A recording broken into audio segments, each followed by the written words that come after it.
Hey guys, what is up? Noisy Boy here, and I'm back again with another video.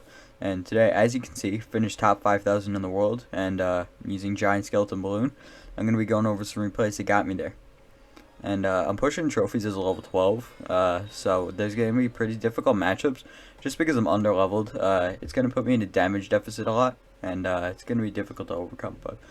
Anyway, going into the first game, this guy's using Royal Giant Lightning. Pretty difficult matchup, but you can outplay it if you're pretty patient and you know what you're doing. You can try to avoid giving them lightning value, and yeah. But this guy just goes Electric Spear to the bridge first play. You don't want to really be responding to that. It's just a waste of Elixir, and they'll just get an Elixir advantage and punish you for it. But anyway, we're both just waiting here, and this guy goes Royal Ghost in the back. And so I just pressure balloon same lane because I don't really have anything else I can do for that right now. I just want to wait and try to tornado to the king tower or something. And yeah, as you can see, tornado to the king tower. And the queen, I don't really have a giant skeleton in hand, which makes things really awkward for me. So I just have to snowball that back and then drop a late lumberjack so that way the lumberjack survives. But it gives me a little bit of counter push, so not that big of a deal. And he plays a really bad fisherman here because right here, I can just play something right on this, like a giant skeleton. As you can see, go giant skeleton right here. This gives me great counter push value, and he's going to have to spend a lot of elixir defending this, which is exactly what I want. So, as you can see, he spends hunter and electric spear on it, which is really good for me, and the hunter's going to die to the giant skeleton death bomb. Alright, yeah, it's left at 1 HP, not that big of a deal. It's just going to die to the tower, and I can just ignore that. But he goes Royal Ghost in the back, so I'm just going to execution the same lane, and then, yeah, wait to see what he does next. As you can see, he goes Royal Giant in the back opposite lane, which I don't really think was a good play, but I'm sure he was trying to cycle to a second one so that we could pressure at the bridge. But anyway, I just go E-Jag same lane. I did not know he had lightning at the time, so I played it pretty low, and he might end up punishing for that. But that was a bad fisherman because it didn't actually end up activating the king tower, since the execution was at a low HP. But just snowball the fisherman just to cycle and to prevent a little bit of damage. And I played the giant skeleton right into the lightning, which isn't too good, but giant skeleton giving me great counter push value, and then I could go balloon right behind it. Anything that he does, like as you can see, he goes hunter there, and the hunter's just gonna die to the giant skeleton, especially when comboed with the freeze. And this guy plays an archer queen there, but I can just snowball it back, and I take tower pretty easily here. So I'm in a really good position now. Both of my towers are at 2,000, and this guy's 30 seconds off to take my tower. So right now, all I know I have to do is just defend, and I win the game. But right here, he plays a good fisherman, so I just play giant skeleton, tornado that back, or I tornado the queen back so that we can't activate the ability, and I let the royal giant go. And at this point, my tower's at 300, and I know if he takes the lightning, I'm going to be up a lot of elixir, so I pressure balloon, and as you'll see right here, I get a quick freeze before the hunter takes his shot. He lightnings my tower, but he's down so much elixir that I end up taking his tower right here, and that's good game. See, the push takes tower. I punished him when I knew my tower was at low HP, because I knew that the lightning was going to kill it, so I just spammed everything in the bridge, so that way he would be low on elixir to defend that push. But anyway, going into the next game, this guy's running Mortar Bait. As you can see, he has the giant skeleton.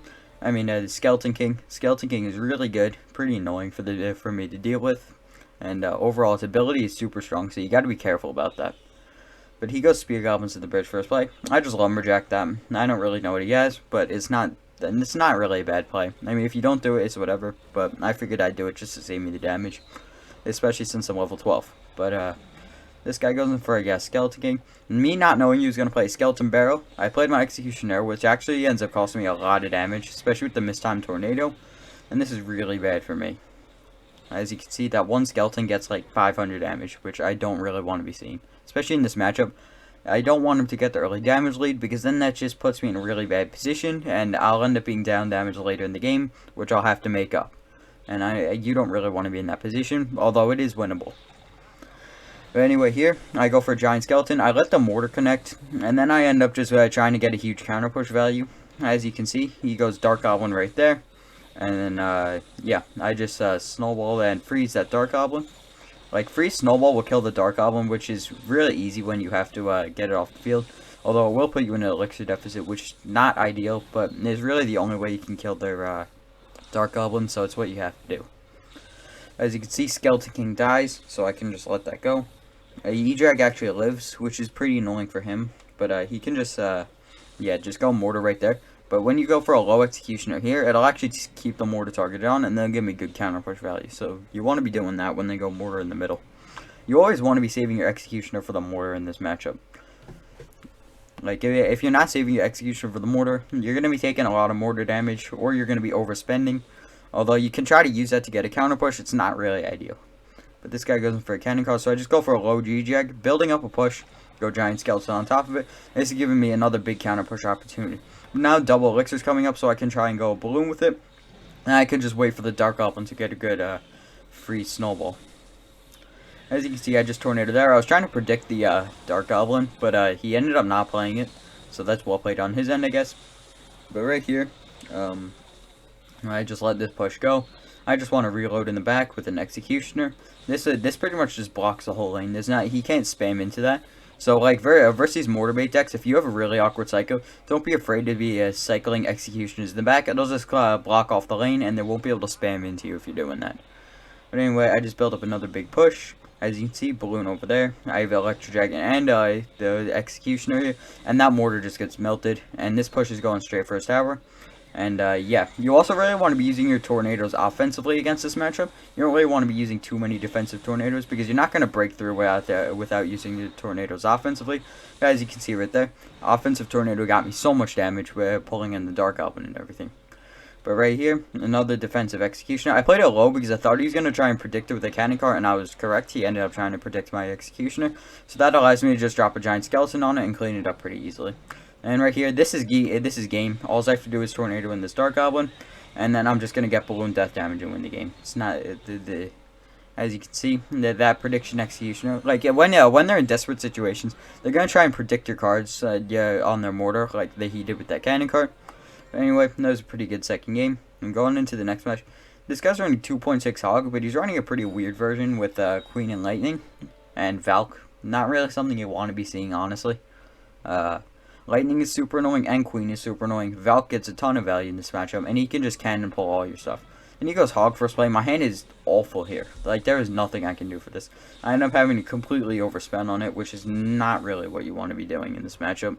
Especially with these weaker cards that are just going to die and not really give you much counter push potential. Anyway, as you can see, he just cleans it up all with the Valk, and it just didn't go well because he hogged first play, and I had a really bad cycle. This is a pretty bad matchup anyway, so things are going to be happening like this all the time in this matchup. But as you can see, he goes Queen at the bridge. I just played Giant Skeleton on this. Giant Skeleton on their Queens is probably the best thing you can possibly do. Like, it's really your only way of killing their offensive Queens when they activate the ability. Everything else will just die to the ability if you drop any other troops on it. But anyway, he just plays that Hog, so I just tornado the Hog to the King Tower. And then right here, I'm just waiting to see what he does. Like, I don't really want to play anything else, at least at the moment. And I'm just going to be waiting for him to make the next move. And I actually pressured Balloon there just to see what he had in cycle. I didn't know what he was running at this point because he had Queen and Hog. But then he played the Cannon, so it was really just more for me to test what the matchup was and see what he had. But as you can see, cleaned that up pretty easily. And I actually snowballed that right there, predicting that he was going to play the ability. And I got it because if you snowball while they have the Queen ability on, then the Executioner will actually survive with a load of HP and be able to clean up the Archer Queen pretty well. But he plays Fire Spirit of the Bridge. I had a pretty awkward cycle, and I don't really want to commit on that because it's going to put you in an Elixir deficit, and they're just going to punch with a Hog and you're going to lose. Especially if you don't have Tornado in cycle. You can't be really overcommitting like that. But right now, I have a huge counter push potential with this push, and I know that, which is why I stacked Execute. Instead of tornadoing that, I played a Lumberjack so I could just get more counter push potential. And I just go Balloon behind the Giant Skeleton. Gets pulled by the cannon, but it's not really a big deal because I can get a great freeze off here. As you can see, I hit the Archer Queen ability, and everything's on his tower. And this is going to be tower down because there's just Giant Skeleton Bomb will just clean everything up. And I play another low Executioner. I have my Snowball ready if he drops the Queen ability. And I try to predict it again, but he doesn't actually end up playing the Queen ability. And yeah. Anyway, this guy ended up giving up, and I ended up 3-crowning him right there. So, pretty easy. I mean, not a pretty difficult matchup, but we ended up outplaying him a little bit. So, yeah, that worked out pretty well. Next matchup, this guy's running a really weird Balloon Lightning deck with Electro Wizard and Valk. I've never seen this deck before. It's super weird. But anyway, we're just waiting for him to make the first play. and he zapped my tower first play. I'm just going to ignore that. And he ends up cycling Skeletons and Valk in the back. And then, yeah, so I just play an Executioner into that. I don't really know what he has at this point. I was super confused. I did not know what he was running. But, I just play a Lumberjack onto the Valkyrie. And as you can see, I get a really... If you snowball to the balloon to the side, and then you could tornado it to King Tower and take no balloon hits on your Princess Tower.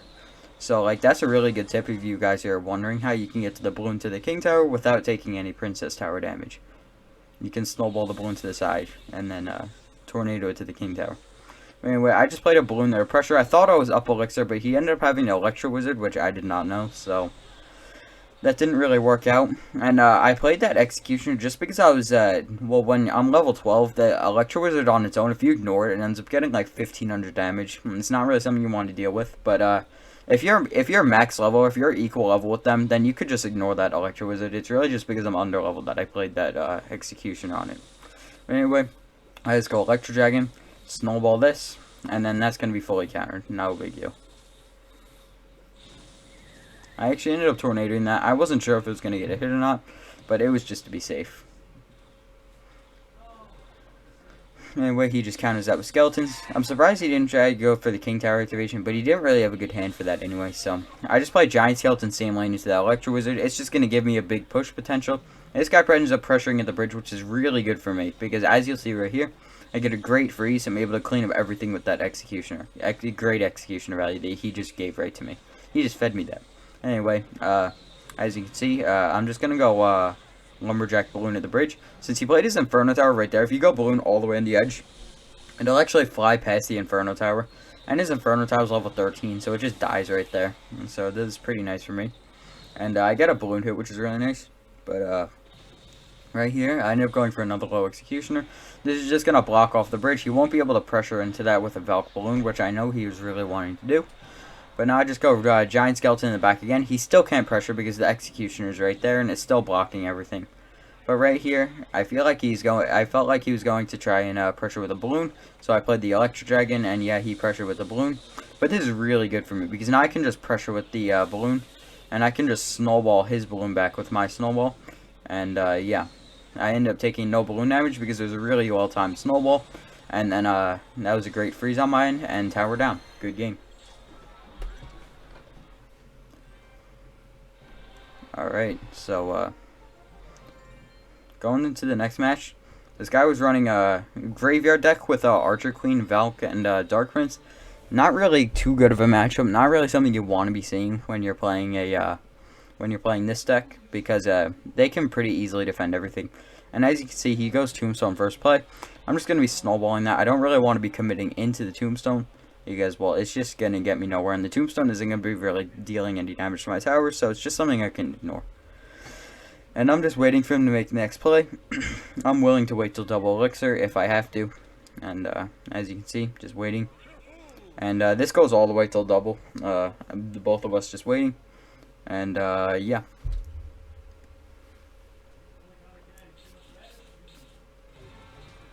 As you can see, I think I just play an Executioner in the back. Or he plays Valkyrie, and I just play Executioner same lane.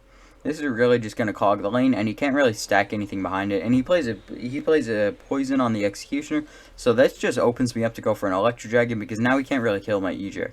And I can just protect that Valk with a Giant Skeleton, as you can see there.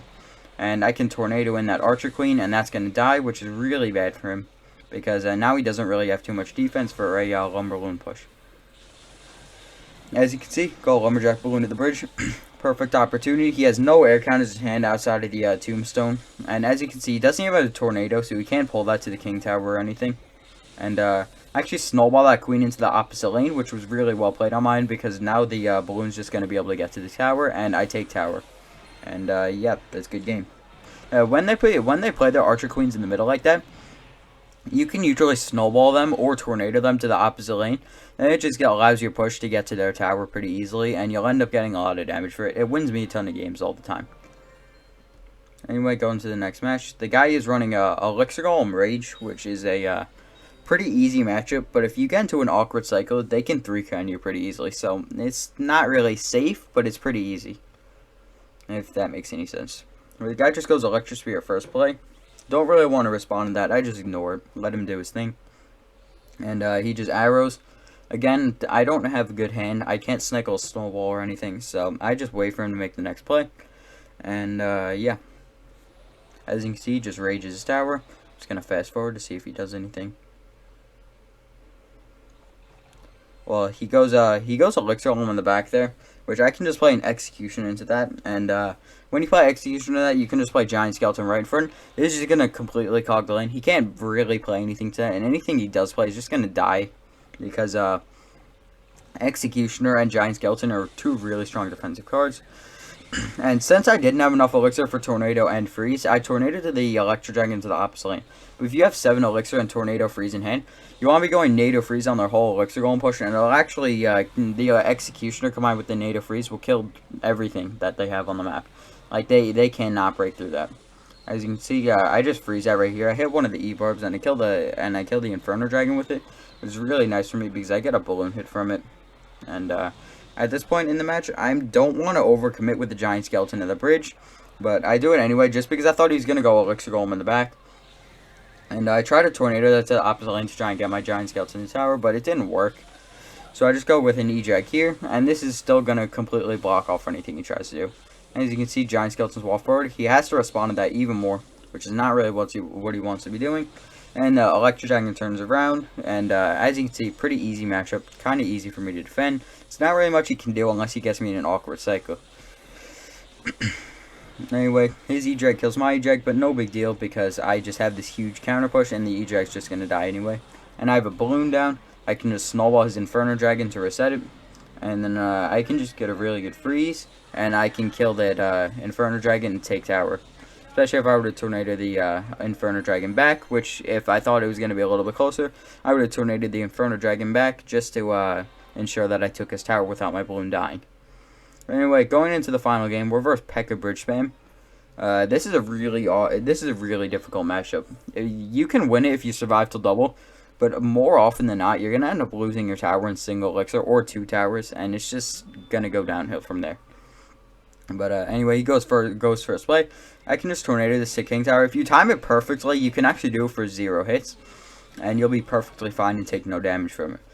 Anyway, he plays Magic Archer there, so I play Executioner in the back left corner. If you do this, then the Magic Archer won't actually chain onto the tower, because it won't line up perfectly when you place it off to the side like that. And he just fireballs my Executioner perfectly fine. I snowballed it forward, predicting that he would try to protect his Magic Archer by blocking with a Battle Ram or a Bandage or something. When he snowball forward, it'll actually mess up their timing, and usually the Executioner will end up locking onto their Magic Archer. This works with other range units too, like Musketeer and Electro Wizard and things like that. He just plays Pekka. This is a pretty good situation for me because anything he plays into this is just going to die to the Giant Skeleton and the Electro Dragon combo. Anyway, you can see he plays an Electro Wizard right there. Just Tornado this in. It's all going to die, and he's not getting any damage from this. His Giant Skeleton Mom cleans up. Not really what he wants to be doing. I don't know why he's still pushing into this, honestly. Anyway, he takes another Fireball. I'm just going to let that Magic Archer go. He'll get a couple Magic Archer shots, but you don't really want to be overcommitting, because if you overcommit even the slightest Elixir in this matchup, you just lose. They're just going to spam the bridge, and if you're down Elixir, you're not going to be able to do anything. Here, just cycle Lumberjack in the back. I knew I was up Elixir, but I wasn't really sure what to do yet, because I wasn't sure how much Elixir he had. Once he played that Bandit, I knew, alright, I'm up a lot of Elixir, and his Electro Wizard's still out of hand, so I could probably pressure at the bridge, and it'll be pretty annoying for him. But right here, I just go with the low Giant Skeleton, and I take my one balloon hit and run with it. I didn't want to overcommit on that balloon anymore, because that would have opened me up to a lot of pressure. And as I said before, if you overcommit even the slightest bit in this matchup, they're just going to punish you for it, and you're going to lose the game right away. So you got to be super careful with what you're playing and how you're managing your Elixir, and cycle for that matter. Because if you get into a bad cycle, they're also going to pressure you, and you're going to lose. I just cycle Snowball in the tower. I was just trying to cycle back to a Lumberloon, trying to outcycle his Electro Wizard, which kind of worked. He had to end up kiting it with a Battle Ram. It was straight into the Electro Dragon, not really what I wanted to be doing. But I had a great freeze off here. I ended up getting 2 more balloon hits from this. And yeah, we got a really good freeze there. But right there, I played my Giant Skeleton low side where the Electro Wizard would run forward, and the tower would target onto the Electro Wizard before the Ghost. I just Tornado the Bandit to the King Tower, even Elixir trade, and get the King Tower activated. Right here, I just Lumberjack can fully counter a battle ramp when you if you drop it quick enough, which is pretty nice. And then right here, I just drop an Executioner because I thought he was gonna protect the Magic Archer. Kind of surprised that he didn't, but that was a really bad Pekka on his end because that's not going to distract the Execution or anything. I could just play an Electro Dragon instead, and whatever he plays with is just going to die into the Electro Dragon. I go Giant Skeleton in the middle. This is going to kite the Ghost and the Pekka. You really want to be doing this in a lot of situations in this matchup. It allows you to get positive Elixir trades where you normally wouldn't be able to. As you can see again right here, play the Lumberjack high, pull the Bandit to the middle. If you time it a little bit better, the Lumberjack would have stayed in the same lane, but I messed it up a little bit there. Anyway, I get a great NATO freeze. And I hit the Electro Wizard too, and that's also another thing you want to be doing in this matchup. You want to be Tornado freezing the Electro Wizards and everything else into the tower and getting great freeze value. But anyway, that's how I push top 5,000 in the world as a level 12. Hope you guys enjoyed. Please consider liking and subscribing. If you guys have any questions, let me know down below in the comments.